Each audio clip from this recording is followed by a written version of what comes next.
بسم اللہ الرحمن الرحیم۔ السلام علیکم ویورز۔ تو ویورز، آج کی اس ایپیسوڈ میں ہم اس عظیم ہستی کے بارے میں جانیں گے جو نہ صرف حضرت اسماعیل علیہ السلام کی والدہ ماجدہ ہے بلکہ کہ مکہ مکرمہ شہر کی بنیاد رکھنے والی بھی ہیں۔ تو ویورز، ہماری یہ ایپیسوڈ سٹارٹ ہونے سے پہلے ہمارے چینل کو لائک اینڈ سبسکرائب کریں۔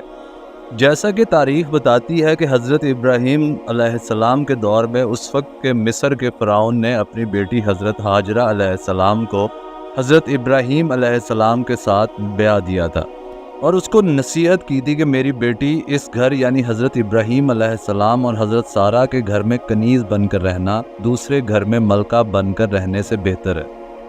اور اس کے ساتھ ہی بادشاہ نے بہت سی کنیزیں، غلام، مال، مویشی اور تحائف بھی حضرت ابراہیم علیہ السلام کی نظر کیے۔ حضرت ہاجرہ اور حضرت ابراہیم علیہ السلام کی شادی کو کافی وقت گزر چکا تھا۔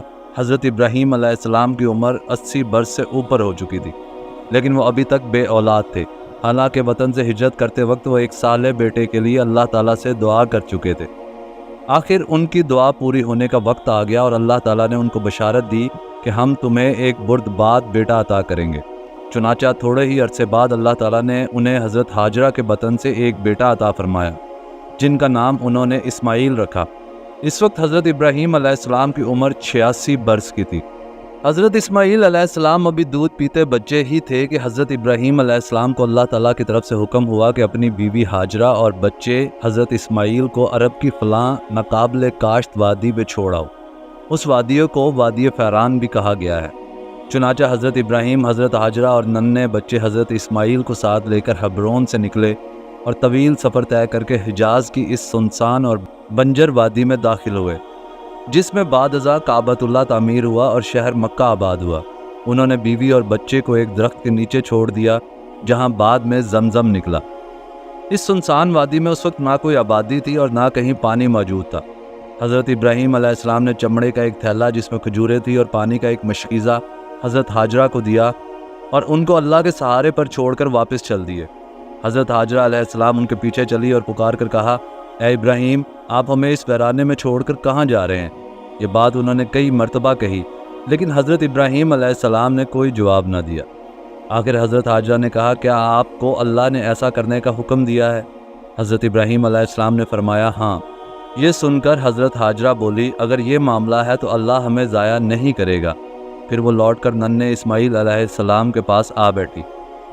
ادھر حضرت ابراہیم علیہ السلام کو اللہ تعالیٰ کی طرف سے اشارہ ہو چکا تھا کہ جس جگہ انہوں نے بیوی بچے کو چھوڑا ہے اسی کے قریب اللہ کا گھر تعمیر ہوگا۔ چنانچہ وہ پہاڑ کی اوٹ میں پہنچے جہاں سے یہ ماں بیٹے نظر نہ آتے تھے، تو انہوں نے اس جگہ کی طرف منہ کر کے دعا کی جس کا ذکر سورہ ابراہیم آیت نمبر 37 میں اس طرح آیا ہے، اے اللہ، میں اس بے آب و گیا آبادی میں اپنی اولاد کے ایک حصے کو تیرے محترم گھر کے پاس لا بسایا ہوں تاکہ پروردگار یہ یہاں نماز قائم کریں، لہٰذا تو لوگوں کے دلوں کو ان کا مشتاق بنا اور انہیں کھانے کو پھل دے تاکہ یہ تیرے شکر گزار بندے بنے۔ ادھر حضرت ہاجرہ علیہ السلام کے پاس مشکیزے کا پانی ختم ہو گیا تو ماں بیٹے کو پیاس نے سخت ستانا شروع کر دیا۔ ماں کا دودھ اترنا بھی بند ہو گیا۔ حضرت ہاجرہ علیہ السلام نے خود تو صبر کیا لیکن ان بچے نے بھوک پیاس سے تڑپنا شروع کر دیا۔ حضرت ہاجرہ بے قرار ہو کر پاس کی پہاڑی صفا پر چڑھ کر گئیں تاکہ کوئی آدمی یا قافلہ نظر آئے تو اس کو مدد کے لیے بلائیں، مگر جب کوئی نظر نہ آیا تو وہ قریب کی دوسری پہاڑی مروہ پر چڑھ گئیں، مگر وہاں سے بھی کوئی نظر نہ آیا۔ اسی طرح سخت بے قراری کی حالت میں انہوں نے صفا مروہ کے درمیان 7 پھیرے کیے۔ آخری مرتبہ جب وہ مروہ کی پہاڑی پر چڑھی تو انہیں ایک آواز سنی لیکن ان کی سمجھ میں کچھ نہ آیا۔ دوسری مرتبہ پھر یہ آواز سنی تو پکار کر کہا، اے اللہ کے بندے، تو نے اپنی آواز تو سنا دی، کیا تیرے پاس میری مصیبت دور کرنے کے لیے کچھ ہے؟ یک انہوں نے حضرت جبرائیل علیہ السلام کو اس مقام پر دیکھا جہاں آج کل زمزم کا کنواں ہے۔ وہ اپنی ایڑی یا بازو سے زمین سے مٹی کھود رہے تھے یہاں تک کہ وہاں سے پانی کا چشمہ پھوٹ پڑا۔ بعض روایتوں میں حضرت جبرائیل علیہ السلام کا نام نہیں لیا گیا بلکہ ایک فرشتہ کہا گیا ہے۔ اسی طرح ایک روایت یہ بھی ہے کہ جہاں ننھے اسماعیل اپنی ایڑیاں رگڑ رہے تھے وہاں حضرت ہاجرہ کو کچھ نمی نظر آئی۔ انہوں نے وہاں سے مٹی ہٹائی تو زمین سے پانی ابل ابل کر باہر آنے لگا۔ حضرت ہاجرہ فوراً پہاڑی سے اتری اور پانی نکلنے والی جگہ پہنچی۔ انہوں نے پہلے بچے کو پانی پلایا پھر خود پیا، اس کے بعد لپ بھر بھر کر پانی مشکیزے میں بھرنے لگی۔ جو وہ پانی بھرتی گئی پانی ابل ابل کر اوپر آتا گیا۔ حضرت حاجرہ نے اوپر آنے والے پانی کے چاروں طرف مٹی ڈال کر اسے گھیر لیا اور بولی زمزم یعنی رک جا۔ پانی بہنے سے رک گیا لیکن وہاں موجود رہا۔ حضرت ابن عباس رضی اللہ تعالیٰ عنہ سے روایت ہے کہ رسول اللہ صلی اللہ علیہ وآلہ وسلم نے فرمایا، اللہ اسماعیل کی ماں پر رحمت فرمائے، اگر وہ زمزم کو اس حالت میں چھوڑ دیتی تو زمزم بہتا ہوا چشمہ ہوتا۔ اس وقت حضرت جبرائیل علیہ السلام نے حضرت حاجرہ سے مخاطب ہو کر فرمایا، تم اپنے ضائع ہونے کا اندیشہ نہ کرو، یہاں یہ بچہ اور اس کا باپ دونوں مل کر اللہ کے گھر کی تعمیر کریں گے اور اللہ اس گھر کے لوگوں کو ضائع نہیں کرے گا۔ یہ کہہ کر وہ چلے گئے اور حضرت حاجرہ وہیں رہنے لگی۔ کچھ عرصے بعد تحتانی عربوں کے ایک قبیلہ جرہم کا ایک قافلہ ادھر سے گزرا۔ اس بیابان میں پانی دیکھ کر ان لوگوں کی خوشی کی کوئی انتہا نہ رہی۔ انہوں نے حضرت حاجرہ علیہ السلام سے وہاں آباد ہونے کی اجازت چاہی۔ انہوں نے اس شرط پر اجازت دے دی کہ چشمے کی مالک وہی رہیں گی۔ چنانچہ جرہم کا قبیلہ وہیں آباد ہو گیا۔ آہستہ آہستہ ان کی آبادی بڑھتے بڑھتے ایک بڑی بستی کی صورت اختیار کر گئی، جسے اللہ تعالیٰ نے بکہ کا نام دیا۔ یہی اب مکہ کے نام سے مشہور ہے اور ساری دنیا کے مسلمانوں کے لیے ہدایت کا مرکز ہے۔ حضرت اسماعیل علیہ السلام بنو جرہم میں ہی پلے بڑھے اور انہی سے عربی زبان سیکھی۔ حضرت ابراہیم علیہ السلام بیوی اور بچے کو اس وادی میں چھوڑ کر واپس حبرون چلے گئے تو ان کو پورا یقین تھا کہ اللہ تعالیٰ نے حضرت حاجرہ اور حضرت اسماعیل علیہ السلام کو ضائع نہیں کیا ہوگا، بلکہ ان کی حفاظت کر رہے ہوں گے۔ کچھ عرصے بعد وہ ان کو دیکھنے یہاں آئے تو وہاں پانی کے کنارے ایک بستی کو دیکھ کر بہت خوش ہوئے۔ اس کے بعد وہ کبھی کبھی حضرت حاجرہ اور حضرت اسماعیل کی خبر گیری کے لیے مکہ آتے اور کچھ دن ان کے ساتھ قیام کیا کرتے تھے۔ حضرت اسماعیل علیہ السلام جوان ہوئے تو ان کی شادی بنو جرہم کی ایک لڑکی سے ہو گئی، مگر حضرت ابراہیم علیہ السلام جب ایک دفعہ حبرون سے مکہ آئے تو ان کو بہو کے خصائل پسند نہ آئے، اس لیے حضرت اسماعیل علیہ السلام نے اسے چھوڑ کر ایک اور لڑکی سے شادی کر لی۔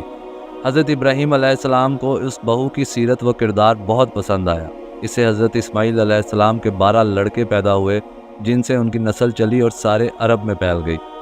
حضرت حاجرہ علیہ السلام حضرت اسماعیل کی پہلی شادی کے بعد ہی فوت ہو گئی تھی، تاہم حضرت ابراہیم علیہ السلام وقتاً فوقتاً حضرت اسماعیل سے ملنے کے لیے تشریف لاتے رہتے تھے۔ حضرت اسماعیل علیہ السلام کی عمر 30 برس کی ہوئی تو ایک دن حضرت ابراہیم علیہ السلام اچانک مکہ تشریف لائے۔ اس وقت حضرت اسماعیل علیہ السلام زمزم کے قریب ایک درخت کے نیچے اپنے تیر بنا رہے تھے۔ اپنے والد گرامی کو دیکھتے ہی تعظیماً کھڑے ہو گئے۔ حضرت ابراہیم نے انہیں گلے لگا لیا اور فرمایا، اسماعیل، اللہ نے مجھے ایک کام کا حکم دیا ہے۔ حضرت اسماعیل نے عرض کیا، ابا جان، اللہ تعالیٰ نے آپ کو جس کام کا حکم دیا ہے وہ ضرور کریں۔ حضرت ابراہیم نے پوچھا، کیا اس کام کے انجام دہی میں تم میری مدد کرو گے؟ حضرت اسماعیل نے کہا، جی ہاں، میں آپ کی مدد کروں گا۔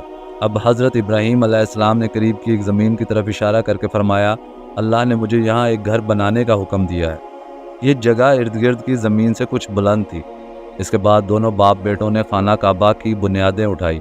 حضرت اسماعیل علیہ السلام قریبی پہاڑوں سے پتھر اٹھا کر لاتے اور حضرت ابراہیم علیہ السلام انہیں ایک دوسرے کے اوپر رکھ کر جوڑتے جاتے تھے۔ جب دیواریں اتنی بلند ہو گئی کہ وہاں سے اوپر حضرت ابراہیم علیہ السلام کا ہاتھ نہیں پہنچتا تھا تو انہوں نے ایک بڑا پتھر لا کر دیوار کے ساتھ رکھ دیا اور اس پر کھڑے ہو کر باقی کام پورا کیا۔ یہی پتھر ہے جو مقام ابراہیم کے نام سے مشہور ہے۔ خانہ کعبہ ہی کی ایک دیوار میں خاص بلندی پر حضرت ابراہیم علیہ السلام نے حجرہ اسود بھی نصب فرمایا۔ یہ بڑی برکت اور عزت والا پتھر ہے۔ خانہ کعبہ کا طواف کرتے وقت اس کو بوسہ دینا سنت نبوی ہے۔ خانہ کعبہ کے مقام و مرتبہ کا اندازہ اللہ تعالیٰ کے اس ارشاد سے بخوبی کیا جا سکتا ہے۔ یقیناً پہلا گھر جو لوگوں کے لیے مقرر کیا گیا وہ مکہ میں تعمیر ہوا۔ برکت والا گھر اور سارے جہان والوں کے لیے مرکز ہدایت، اس میں اللہ کی کھلی ہوئی نشانیاں ہیں۔ وہ مقام ابراہیم ہے اور جو کوئی اس میں داخل ہو جاتا ہے اس کو امن مل جاتا ہے۔